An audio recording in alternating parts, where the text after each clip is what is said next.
안녕하세요. 진원만 목사입니다. 오늘은 1월 24일 수요일입니다. 수요 말씀 묵상으로 함께하는 여러분들을 환영합니다. 오늘은 신명기 8장에서 11장까지 내용인데요.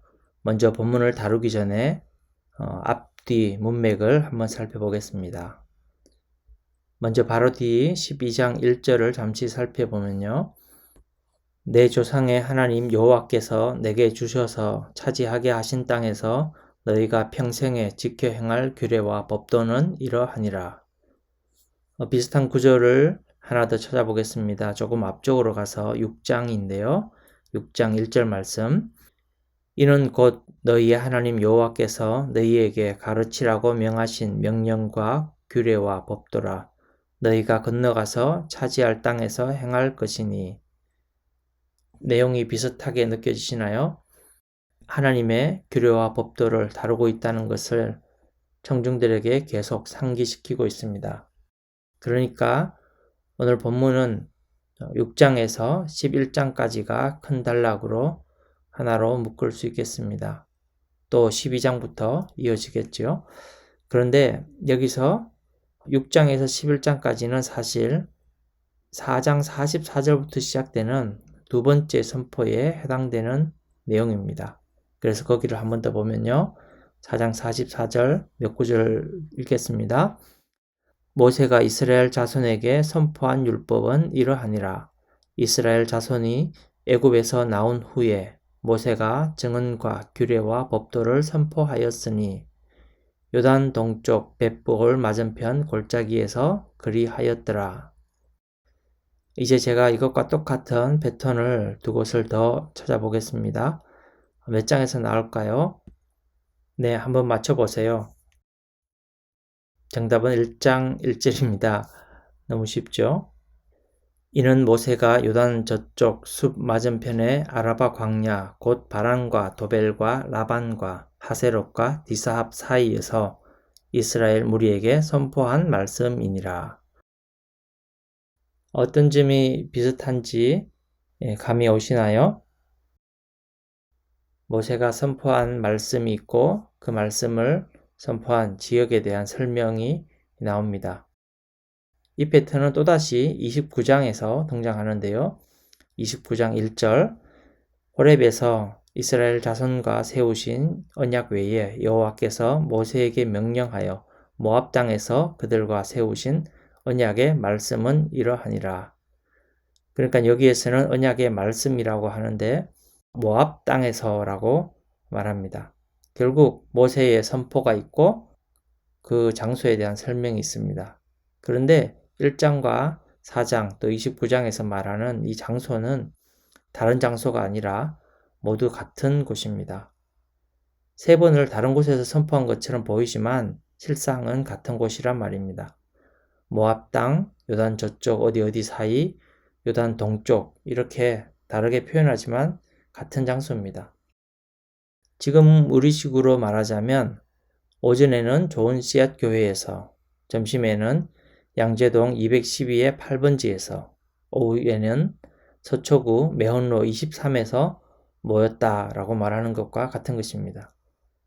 사실 성경은 독자들이 조금만 찾고 살펴보면 이렇게 재미있는 부분이 많이 있습니다. 아무튼 모세가 선포한 이 세 번의 시리즈가 신명기다. 그리고 이 세 번은 1장 1절에서 또 4장 44절에 29장 1절에 있다라고 기억하시면 좋겠습니다. 그렇다면 우리는 이제 한 장소에서 백성들을 불러 모아 이렇게 세 번을 나누어서 선포한 이 말씀들은 과연 어떤 것인가 라고 질문하게 되겠죠. 이 생각을 하면서 오늘 본문을 대하면 좋겠습니다. 모세의 설교집으로 공통점을 묻고 나면 이 세 가지가 하나씩 조금씩 다른 것도 구별할 수 있습니다. 모세가 이스라엘 무리에게 선포한 말씀, 모세가 이스라엘 자손에게 선포한 율법, 모세가 명령하여 이스라엘 자손과 세우신 언약의 말씀으로 표현합니다. 조금씩 비슷하지만 좀 다르죠. 지금 이 선포를 듣는 출애굽 40년째 11째 달의 첫날의 상황이 특이하기 때문입니다. 하나님과 이스라엘의 관계가 출애굽 1세대와 2세대라는 새로운 시대를 직면하고 있기 때문이죠. 연결도 존재하고 단절도 공존하고 있기 때문입니다. 그래서 2세대로 광야에서 생활하는 동안 태어났거나 아니면 가데스 바네아의 대반역 사건 이후에 성인이 된 사람들, 그 사람들은 출애굽 경험이 생생하지 않은 사람들이겠죠. 그래서 오늘 말씀이 필요한 것입니다. 또한 시내산에서의 언약 체결에서 백성들의 대표로 하나님 앞에서 식사했던 경험도 없고 또 금송아지를 만들었다가 수많은 사람들이 죽은 징벌을 경험하지도 않았습니다. 이전의 1세대와는 너무 다른 세대인 것이죠. 이들은 여러모로 모세의 선포가 절실히 필요했습니다. 그리고 이 선포가 더욱 중요했던 이유는 이제 모세는 하나님의 부르심을 받아 죽고 더 이상 그들과 함께하지 않을 것이기 때문입니다. 그렇기 때문에 우리가 신명기를 읽을 때 하나님과 백성들, 이스라엘 백성들 양쪽을 모두 깊이 경험했던 모세가 이 백성들을 위해서 남기는 마지막 유언장이다 라고 생각하고 읽는 것이 적당한 방법이겠습니다. 놀랍게도 신명기는 가장 율법을 다루면서도 또한 가장 복음적이라는 느낌을 주기도 하는 면이 있습니다. 내용을 보면서 한번 같이 살펴보시죠. 앞에서 다룬 이 세 번의 선포들과 유사한 패턴이 6장 1절, 12장 1절, 31장 1절에도 등장하는데 여기에는 장소에 대한 정보가 묘사되지 않고 있습니다. 그러니까 여기를 지날 때는 앞에 있던 큰 단락 구분과는 달리 소단락 구분이라는 정도로 앞뒤로 내용이 조금 정리가 되겠구나 라고 하는 정도로 판단하시면 좋을 것 같습니다. 참고하시기 바라고요. 자, 그럼 이제 오늘 다룰 본문 내용으로 좀 더 다가가 보겠습니다. 오늘 본문은 모세의 두 번째 선포, 그 가운데서 6장부터 11장까지 이어지는 말씀에 포함되어 있습니다. 앞에 5장에 십계명이 나온 것처럼 하나님과 언약을 맺었으니까 이제 6장부터 11장까지는 하나님과의 언약을 맺은 백성답게 하나님을 사랑하고 하나님을 경외하고 그 계명을 지켜라 라고 하는 교훈적인 내용이 등장하는 것입니다. 그 다음 소달락이 시작되는 12장부터 26장까지는 규례와 법도를 상세히 다루고 있습니다. 그래서 이 부분 신명기 12장부터 26장까지를 신명기 법전이라고 부르고 있습니다. 잠깐 여기서 질문을 하나 드리고 갈까 합니다. 왜 모세는 다시 십계명과 율법을 선포해야 했을까요? 이집트에서 삶을 살았으며 출애굽을 경험했던 1세대의 삶과 광야에서 주로 생활했던 2세대의 삶은 너무나 다르기 때문입니다. 그들이 가장 먼저 떠올렸던 것들이 다를 수 있기 때문이죠. 그래서 모세는 듣는 사람이 바뀌었기 때문에 이 하나님의 말씀을 새로운 이들이 명심할 수 있도록 선포하고 있는 것입니다. 아까 신명기 법전이 12장부터 26장까지로 알려드렸는데 모세의 두 번째 선포는 5장 10계명을 제외하고도 6장에서 11장 또 27장, 28장이 포함됩니다. 모세는 이 마지막 두 장을 할애해서 새로운 땅에서 어떻게 기념하고 어떤 각오로 살아야 할지를 당부하는 것을 보게 되는데요. 우리가 다음 세대를 위해서 무엇을 해야 할지도 돌아볼 수 있는 본문이 될 것 같습니다. 아무튼 오늘 본문으로 이제 돌아와서 두 번째 선포가 십계명을 먼저 다룬 후에 6장에서 11장까지라는 사실을 기억해 두고요. 이제 하나님의 언약의 백성으로서 하나님과 언약한 백성으로서 하나님을 사랑하라, 하나님을 경외하라, 계명을 지키라 라는 이 교훈의 말씀을 좀 더 자세히 묵상해 보겠습니다. 모세는 십계명을 하나님과 언약한 정표로 제시한 이후에 11장까지 왜 이 말씀을 지켜야 하는지 또 지키고 순종할 때 어떤 유익을 얻는지 명확하게 제시하고 있습니다. 먼저 8장에서 두 가지 경고하는 말씀을 한번 살펴보겠습니다. 8장 2절 말씀. 내 하나님 여호와께서 이 40년 동안에 내가 광야 길을 걷게 하신 것을 기억하라. 이는 너를 낮추시며 너를 시험하사 내 마음이 어떠한지 그 명령을 지키는지 지키지 않는지 알려 하심이라. 하나님은 우리를 시험하사 우리의 마음이 어떠한지 순종하는지 알기를 원하십니다. 하나님은 우리 중에 테스트에서 누구는 좋으면 택하고 누구는 나쁘면 버리려고 이렇게 하는 것이 아니라 오히려 모든 사람이 가장 좋은 것을 받아 누리기는 상태가 되기를 원하시기 때문에 그렇게 하시는 것입니다. 이것은 마치 아들을 징계할 때 혼내다가 안 되면 포기하고 버리는 게 아닌 것처럼 하나님 앞에 하나님을 경외하며 명령에 순종하라는 경고입니다. 하나님 우리를 절대 버리시기 위해서 시험하는 게 아니라는 거죠. 그래서 내가 힘들고 홀로 있을 때 하나님이 시험한다는 생각에 내가 버려질까라는 마음은 절대로 하시면 안 됩니다. 그냥 안심하십시오. 아들이니까 내가 혼날 수 있지만 나는 더 좋은 사람이 될 거야. 더 훌륭하게 자라날 거야 라는 그 마음을 가지시면 좋겠습니다. 우리 아이들이 그런 마음 갖기를 바라지 않으시나요? 그렇죠? 자, 그럼 우리 자신을 살펴보면서 하나님의 모든 말씀에 기꺼이 순종하는 그런 마음으로 살기를 바라면서요. 또 다음 8장 11절 말씀 보겠습니다. 내 하나님 여호와를 잊어버리지 않도록 삼갈지어다. 모세는 가축이 번성하고 은금이 풍부하여 소유물이 늘어나면 마음이 교만하여져서 하나님을 잊어버릴 수 있다고 경고합니다. 내 능력과 내 손으로 모든 것을 이루었다라고 말하는 사람은 착각이라는 거죠. 재물을 얻을 능력을 주신 하나님을 기억하라고 당부하고 있는 것입니다. 하나님을 잊어버린 자의 결국은 멸망이라는 경고를 하고 있습니다. 오늘 이 시간 나의 마음은 어떻습니까? 하나님이 내 삶의 가장 중요한 우선순위에 있습니까? 그렇다면 하나님의 말씀을 얼마나 가까이 하고 있습니까? 하나님의 말씀을 깨닫고 순종하기에 힘쓰는 사람은 그 말씀에 순종함으로 아름다운 땅을 얻게 될 뿐만 아니라 주변 사람에게도 그 땅의 열매를 나눠주는 복된 삶을 살게 될 것입니다. 정말 중요한 것은 나는 하나님의 목소리에 귀를 기울이는가라는 것입니다.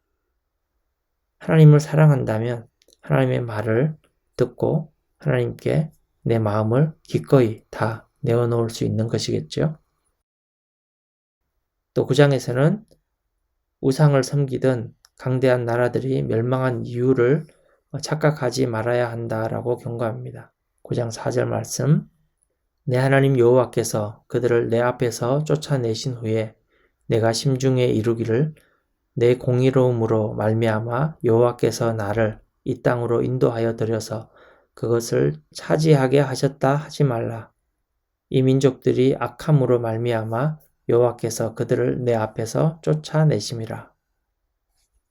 그러니까 가나안의 여러 나라들이 쫓겨나거든 너희는 스스로 잘난 체 하면 안 된다. 오히려 악함을 벌하시는 하나님 앞에 자신을 돌아보고 나의 악함에 있음에도 불구하고 나를 긍휼히 여기시고 은혜를 베푸시는 하나님께 우리의 소망의 근원을 두어야 한다는 것입니다. 모세는 시내산에서 십계명의 돌판을 받은 내용을 상기시킵니다. 물론 지금 이 말씀을 듣는 이스라엘 자손 중에는 어린 시절에 약간 경험이 떠오를 수 있을 수도 있지만 대부분 많은 젊은 세대는 이야기로만 들었을 것입니다. 심지어 모세가 시내산 꼭대기에서 중보기도 한 사실을 모를 수도 있습니다. 하지만 모세는 친절하게 시내산이란 용어보다 호렙산이란 용어를 사용하고 있습니다. 사건을 잘 모르는 신세대들에게 그들의 조상에게 익숙한 말이 아니라 신세대들에게 익숙한 용어로 대신하고 있는 것이죠. 근데 그 조상들이 호렙산에서 하나님의 진노를 받아 진멸될 뻔했죠. 그때 아론이 우상을 만들고 그 우상을 섬기던 사람들이 아무도 오늘까지 살아있지 못하다. 그러니 너희들이 새 땅의 주인이 되었을 때 그 땅은 하나님을 믿었던 선조들에게 약속하신 것이기 때문에 너희가 얻게 될 것이라고 가르치고 있습니다. 저는 여기에서 백성의 소리보다 하나님의 소리에 귀를 기울여야 한다라는 생각이 들었습니다. 아론은 백성들의 요구에 응답하다가 백성들이 악을 저지른 일에 자기도 휩쓸리고 말았던 것이죠. 사울이라는 왕도 백성들이 원해서 왕으로 세워졌지만 결국에는 백성들의 소리에 귀를 기울여서 욕심에 이끌려 결국에는 하나님의 소리를 저버리고 자신과 백성을 불행하게 만들고 말았으니까요. 또 한편으로는 이스라엘의 2세대가 이어지듯이 다윗이라는 왕을 하나님께서 그 중심을 보시고 세우시고 사용하시듯이 하나님의 음성이 들려지는 세대, 하나님의 경고에 귀를 기울이는 사람에게는 언제나 소망이 있구나라는 것을 발견하게 됩니다.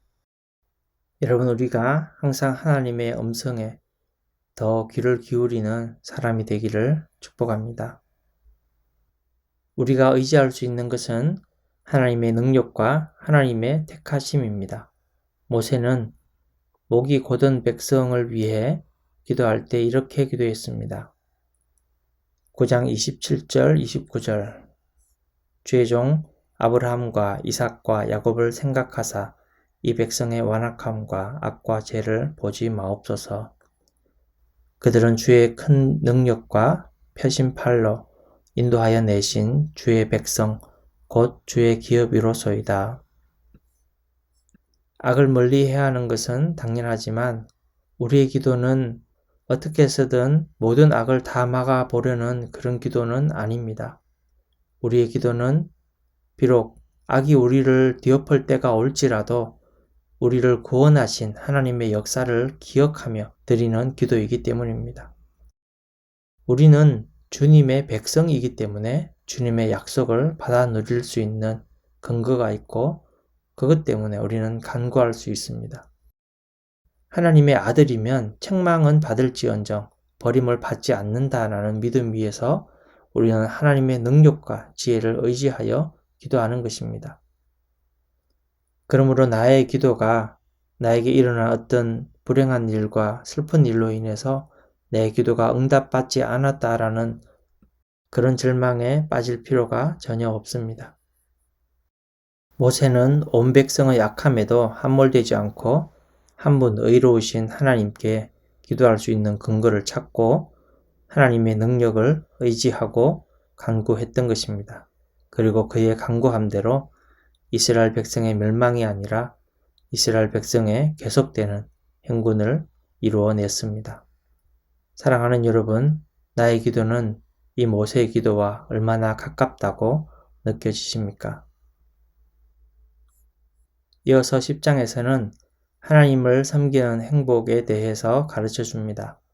10장 12절 13절 말씀 내 하나님 여호와를 경외하며 그의 모든 도를 행하고 그를 사랑하며 마음을 다하고 뜻을 다하여 내 하나님 여호와를 섬기고 내가 오늘 내 행복을 위하여 내게 명하는 여호와의 명령과 규례를 지킬 것이 아니냐.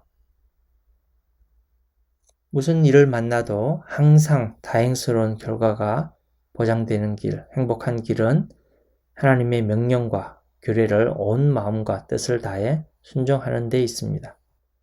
그렇게 행하기 위해서는 목이 뻣뻣하지 않고 마음의 할례를 행해야 한다라고 모세는 선포합니다. 우리가 아는 대로 이스라엘은 가나안 땅에서의 정착 생활에도 실패하고 맙니다. 나라가 망하고 바벨론으로 포로가 되어 잡혀갑니다. 그런데 그들은 여전히 하나님의 백성이었고 하나님은 그들을 회복시킬 때에 다시 이 표현을 쓰고 있습니다. 바벨론이 얼마나 멀리 떨어져 있는지는 하나님께 문제가 되지 않았습니다. 다만 가장 고쳐야 할 한 가지는 인간의 완악한 마음입니다. 딱딱한 마음에는 사랑의 말도 생명의 씨앗도 심겨질 수 없기 때문입니다. 하지만 포로된 이스라엘도 소망이 있었습니다. 그 이유에 대해 모세는 이렇게 표현했습니다. 30장 6절 말씀.